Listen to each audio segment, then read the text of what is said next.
non seulement il y a la place, mais elle n'existe pas et il fallait la créer. Il fallait qu'une grande ville crée une grande biennale internationale des arts du cirque. C'est fondamental.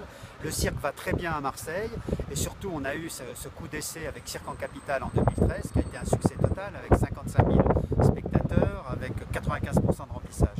Donc il était de notre devoir à nous, d'artistes citoyens, de remettre le couvert et puis là de passer à un niveau supérieur et d'être le festival de cirque le plus important au monde en volume de programmation en tout cas. Il n'y a pas d'équivalent dans le monde. Il n'y a pas d'équivalent dans le monde. Il y a le festival de Rio qui était le plus grand jusqu'à maintenant et nous le dépassons donc en volume de programmation. Et ce sont des amis, on travaille ensemble et donc on prévoit un jumelage entre Rio et Marseille autour du cirque, donc un jumelage officiel entre les deux villes. Alors quels sont les partis pris de cette première édition? Est-ce que vous avez des choix thématiques, artistiques, géographiques?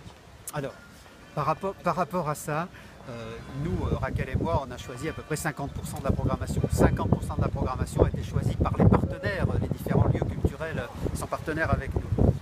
Ce sont tous des grands professionnels et on a tous confiance les uns dans les autres. Et ce qui est important pour nous surtout, c'est cette diversité. Ce qui fait qu'on a une programmation qui couvre à peu près tout le champ de ce qui se fait en cirque contemporain. Ça pour nous c'est très important, la diversité. Alors quel type de spectacle on s'attend à voir? Alors là, vous n'aurez que des surprises parce que ça va du solo à la très grande forme de 25 artistes sur le plateau. Toutes les disciplines sont présentes.